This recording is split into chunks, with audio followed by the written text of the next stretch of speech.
हम लोगों ने बात की थी काई स्क्वायर टेस्ट, जहां पे हम लोग कैलकुलेट करते हैं experimental frequency, theoretical frequencies and then difference between these two, that is given by chi square quantity, जिसके बेस पे हम लोगों ने टेस्ट किया है कि दो एट्रीब्यूट्स आपस में इंडिपेंडेंट हैं या डिपेंडेंट हैं, या फिर हमारा गुडनेस ऑफ फिट यानी कि कितना अच्छा थ्योरी और ऑब्जर्व फ्रीक्वेंसी मैच कर रही है। Now in the same test series अगर मैं बात करूं तो अब हम इस लेक्चर में कवर अप करेंगे अनोवा। जी हां, एनालिसिस ऑफ वेरिएंस। तो क्या है अनोवा टेक्निक, क्यों अप्लाई की जाती है, क्या प्रोसीजर है, ये सब जानने के लिए अपना लेक्चर स्टार्ट करते हैं on ANOVA. So ANOVA, analysis of variance. अब अगर आपको याद हो, मैं टेस्ट सीरीज में ही बात कर रहा हूं, हमने टी टेस्ट सबसे पहले किया to check whether the mean of the population is equal to sample mean. उसके बाद हमने टी टेस्ट 2 कैलकुलेट किया whether the two sample mean are equal to each other. उसके बाद हमने एफ टेस्ट यूज करा जहां पे हमारा sigma 1 square is equal to sigma 2 square, यानी दो पॉपुलेशन सेम वेरिएंस रखते हैं नहीं है, ये चीज टेस्ट करी गई थी एफ टेस्ट में। बट अगर आपको क्वेश्चन में दो पॉपुलेशन ना होके more than two population are available जिनको हमें आपस में कंपेयर करना है, that means if we have to make the comparison among more than two groups, then another technique is required, that is called ANOVA, or we can say that ANOVA is a statistical technique which can be used to make comparison among more than two groups। यानी जब दो से ज्यादा की बात होगी उस case में हमारा एफ टेस्ट नहीं लगता, उस केस में हमारा ANOVA लग जाएगा, right? So in this case we will calculate the variance of the total population, right? Then variance between the groups and the variance within the group। यानी इसका मतलब अभी आप जब क्वेश्चन करेंगे तब ज्यादा क्लियर करेंगे, बट अभी के लिए मैं यहाँ पे क्लियर करता हूँ कि वेरिएंस बिटवीन द ग्रुप्स, यानी यहाँ पे एक पॉपुलेशन ग्रुप है, दूसरा पॉपुलेशन ग्रुप है, थर्ड पॉपुलेशन ग्रुप है। सो जब हम इन बिटवीन दीज ग्रुप्स, जब एक ग्रुप और दूसरे ग्रुप के बीच में या तीसरे ग्रुप के बीच में वेरिएंस कैलकुलेट करेंगे, और साथ ही साथ इस विद इन द ग्रुप भी हम वेरिएंस कैलकुलेट करते हैं इन दिस मैथड। वो कैसे कैलकुलेट होता है अभी वो आगे प्रोसीजर है। उसके बाद हम लोग देखेंगे कि क्या डिफरेंस है, कहीं कैलकुलेटेड वैल्यू और टैबुलेटेड वैल्यू में डिफरेंस आ तो नहीं रहा। प्रोसेस वही आना है कि पहले null hypothesis, then starts calculation, then tabulated value comparison, वही सेम चीज है। बट अनोवा टेक्निक कब यूटिलाइज करने, ये ध्यान रखिएगा, कब, जब आपको दो से ज्यादा पॉपुलेशन आपस में दी गई जिनको हमें कंपेयर करना है, then we will use ANOVA. और इस अनोवा टेस्ट में जो मेनली कैलकुलेशन होती है that is based on this ANOVA table, right?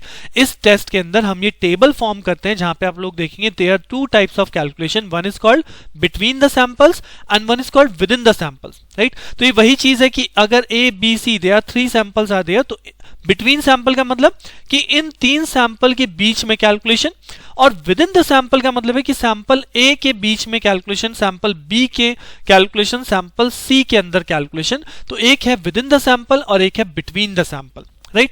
इसमें हमें क्या क्या कैलकुलेट करना होता है, we will calculate sum of squares, then degree of freedom, then mean of sum of square, and then variance ratio, that is F ratio calculate करेंगे, जो कि हमारा टैबुलेटेड रेशियो से कैलकुलेट होगा। सो जहां तक एफ टेस्ट की बात देखिए, यहाँ पे एफ रेशियो यार है ना, एफ टेस्ट ही है, तो यहाँ पे टेबल भी एफ टेस्ट वाली ही यूज होती है। तो अगर सिंपल एक समरी फॉर्म में आपको फिर से मैं बताऊं तो केवल आपको अनोवा का मेन यूज कहां होना है, जहां पे दो से ज्यादा ग्रुप दिए जाते हैं फॉर द कंपैरिजन, और इस अनोवा के अंदर हम ये टेबल फॉर्मेट करने वाले हैं जिस बेस पे हम अपनी कैलकुलेशन बताएंगे, आंसर बताएंगे, राइट? सो स्ट्रेट फॉरवर्ड एक क्वेश्चन से शुरू करते हैं सो दैट मैं आपको बता पाऊं कि टेबल आपको कैसे कंस्ट्रक्ट करनी है step by step. So here's the problem number 1 जो मैंने सिलेक्ट किया है, it is desire to compare 3 hospital with respect to the number of death per month, right? तो यहीं पे आप देख सकते हो देयर आर 3 हॉस्पिटल केसेस जिनको हमें कंपेयर करना है, यानी मोर देन 2 है, दैट मींस अनोवा लगेगा। एंड एक और चीज मैं आपको यहाँ पे बता दूं, this is very very important as per your question paper, क्योंकि ये क्वेश्चन ऑलमोस्ट आपके हर पेपर में अब तक पुट अप हुआ है on this technique, right? So it is desired to compare 3 hospitals with respect to the number of death per month. A sample of death record were selected from the records of each hospital and the number of death was given as below. तो these are the 3 hospital A, B and C, और उनमें आपको death rate दिया गया है, that is 34350 या 63344734765. These are the death rate. From these data suggest a difference in the number of death per month among 3 hospital. यानी कि क्या इन तीनों हॉस्पिटल में नंबर ऑफ डेथ में कुछ डिफरेंस है या तीनों सेम है, करेक्ट? सो इस चीज को चेक करना, जब दो से ज्यादा चीज में आपको सिमिलरिटी चेक करनी है तो वी विल यूज अनोवा। और सबसे पहली चीज वही है, what is the null hypothesis. तो नल हाइपोथेसिस हम जैसे अब तक मानते हैं कि देयर इज नो डिफरेंस तो यहां पे भी सेम चीज है, सबसे पहले हम एच नॉट ही डिफाइन करते हैं, that H not is defined as there is no difference, right, no difference. But अगर ये हाइपोथेसिस रिजेक्ट हो गई, that means there is a difference कि यहां पे हॉस्पिटल्स के डेथ रेट में डिफरेंस है, right. So H not select करना है और उसके बाद मेन एम्फेसिस क्या है, मेन एम्फेसिस है ये टेबल। अल्टीमेटली मुझे टेबल चाहिए और टेबल में भी मुझे कौन सी वैल्यू चाहिए, this sum of square and in between samples and within sample. तो ये दो वैल्यू कैलकुलेट करने के लिए आपके यहाँ पे प्रोसीजर है जिसे आपको as it is step by step perform करना है। जैसे हम यहाँ पे सम ऑफ स्क्वायर ले आएंगे, उसके बाद टेबल में ही degree of freedom, mean square value और वेरिएंस रेशियो कैलकुलेट हो जाता है। सो मेन एम्फेसिस है सम ऑफ स्क्वायर। अब सम ऑफ स्क्वायर कैसे कैलकुलेट करेंगे, so step by step, this is the first step कि सबसे पहले हमने नल हाइपोथेसिस सिलेक्ट कर लिया, there is no difference in the number of death per month among 3 hospital, right.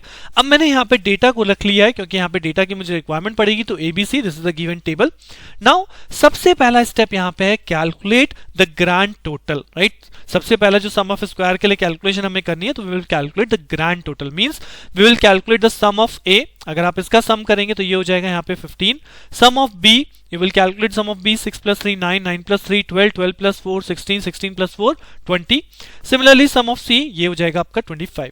तो ग्रैंड टोटल का मतलब है कि आपने सभी सैंपल्स को सम कर देना है। तो मैंने यहाँ पे क्या लिया, कॉलम वाइज सम कर लिया, यानी summation A, summation B, summation सी।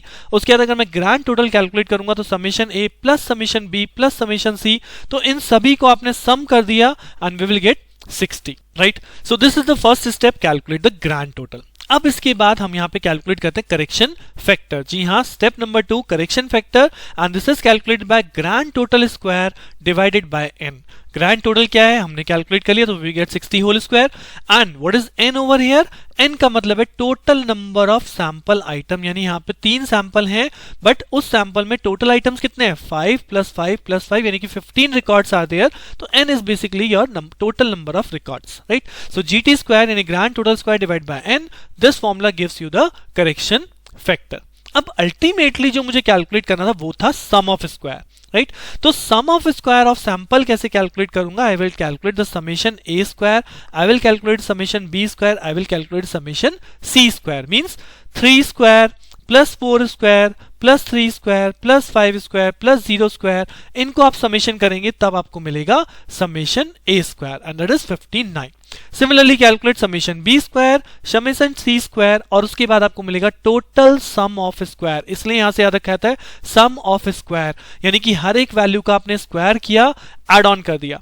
और इसमें से करेक्शन फैक्टर को जो हमने कैलकुलेट किया वो इसलिए कैलकुलेट किया क्योंकि यहां करेक्शन फैक्टर माइनस होता है, करेक्ट। तो अल्टीमेटली तो मुझे सम ऑफ स्क्वायर चाहिए, बट इस सम ऑफ स्क्वायर में क्योंकि करेक्शन फैक्टर माइनस करना है, that's why I have calculated the correction factor before, जिसमें कि मुझे ग्रैंड टोटल चाहिए, नंबर ऑफ आइटम चाहिए, जो हम करेक्शन फैक्टर कैलकुलेट कर लें, right. So we have calculate the total sum of square. अब टोटल सम ऑफ स्क्वायर आने के बाद हम कैलकुलेट करेंगे sum of square between samples, right, between the sample. 2 type से कैलकुलेशन करनी है ना, एक है बिटवीन सैंपल और एक है within sample, right. So ये जो अभी हमने कैलकुलेट किया, this is total sum of square.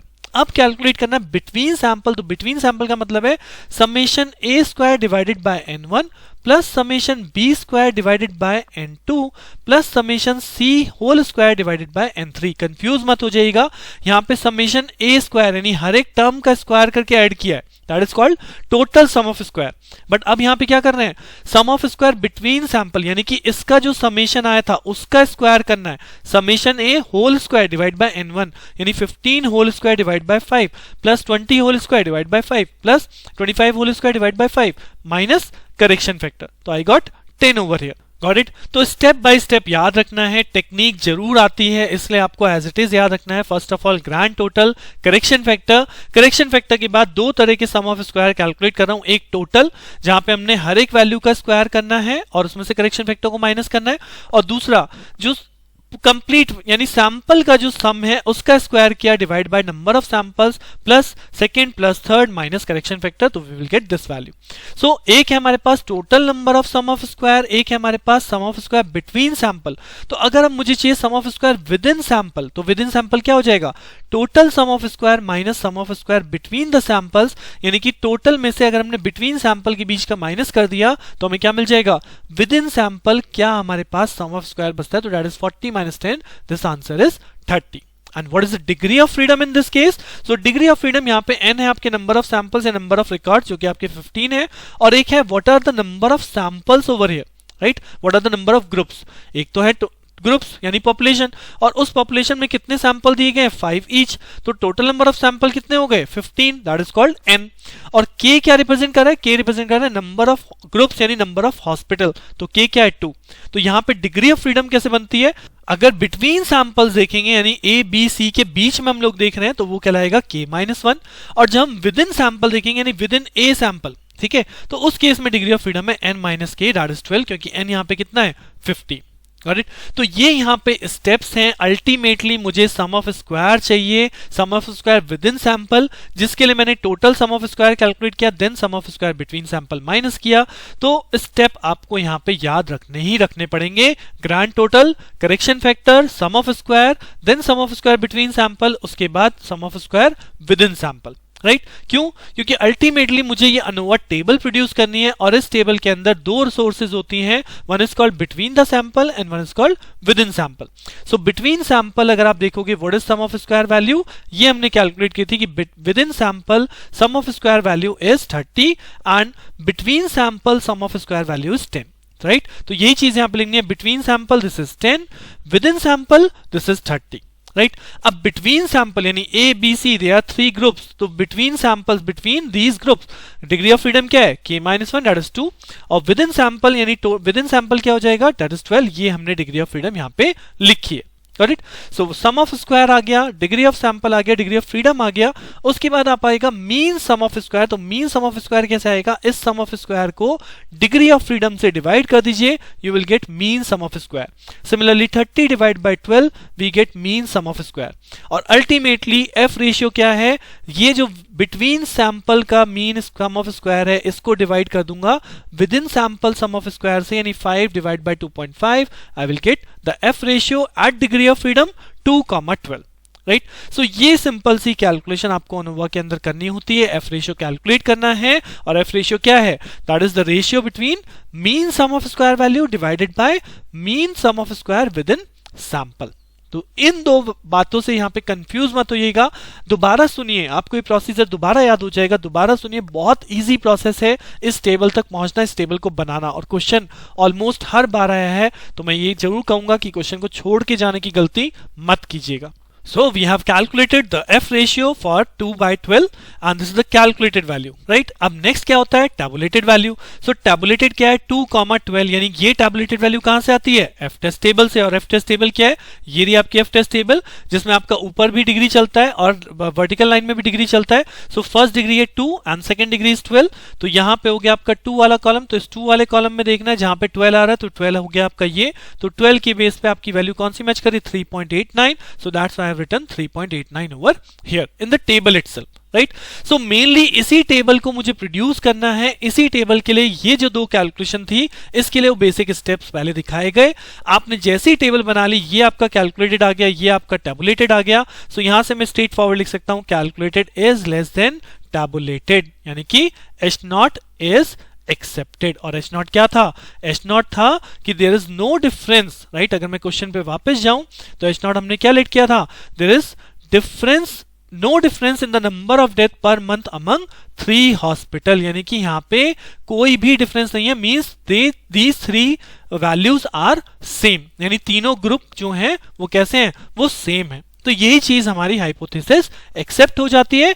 That means in last आप लोग लिख सकते हो कि there is no difference between the death rate among the hospital. Right so this is the conclusion of this ANOVA test. Right so I hope आपको test समझ में आया होगा। जस्ट रिवाइंड कीजिए वीडियो एक बार, दोबारा से अपने स्टेप्स याद कीजिए, कैलकुलेशन कीजिए। अभी एक और क्वेश्चन मैं आपके साथ डिस्कस करूंगा in the next lecture based on the same technique, तो तब तक आप एटलीस्ट टेक्निक को अच्छे से समझ लीजिए ताकि आप वो नेक्स्ट क्वेश्चन बहुत इजीली अप्लाई कर पाएंगे। तो नेक्स्ट क्वेश्चन के लिए बने रहिए मेरे साथ, मिलते हैं नेक्स्ट लेक्चर में। Thank you.